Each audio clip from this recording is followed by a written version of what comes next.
There are probably lots of different stories of origin, but here's my one.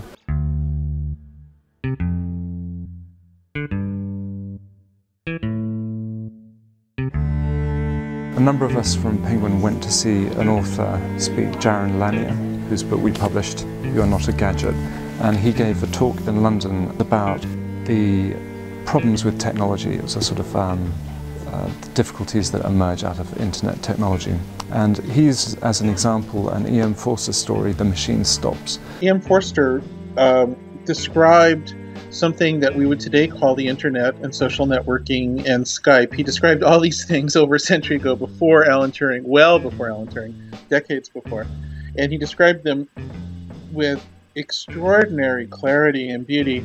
And he created a sort of a dystopian tale of a fall from grace. And the dystopia he recognized, I think, is similar to the problems we face in many ways. Of course, it's not perfect, but it's remarkably prescient. But mostly, I think there's a sort of a sense of this question of what it means to be human when the information technology around you gets good, that was really posed in a way that hadn't been posed before, and probably hasn't been posed as well since. And so I very strongly recommend that everyone read it.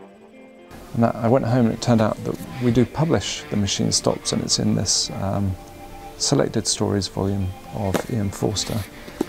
But the challenge for us was to find a way to republish the story in a way that would have more impact. And the thought was that if we did a separate little book with just that one story in it, then it would be easier for us to sort of create an audience and a reaction for that story.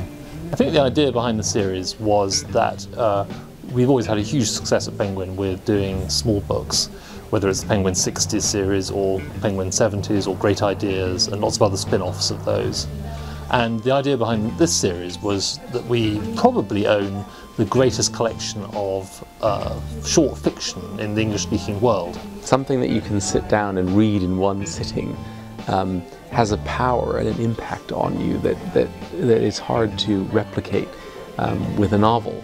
You know, but the awkward thing about them is that most of us don't want to sit down and read 30 or 40 or 50 stories by an author.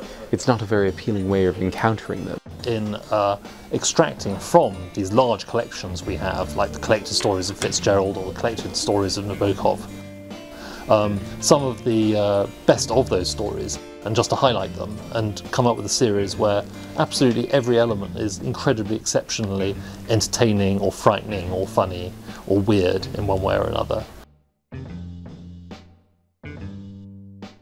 What's really powerful with these maybe is also that there's so many major writers here, and to be able to, if you ever wanted to sort of convince someone why they should read a particular writer, you know, it's hard to think of a better way of doing that than being able to give them a short book of 80 or 100 pages and just saying, here you go, if you don't like this, then don't bother, but if you do, try some more.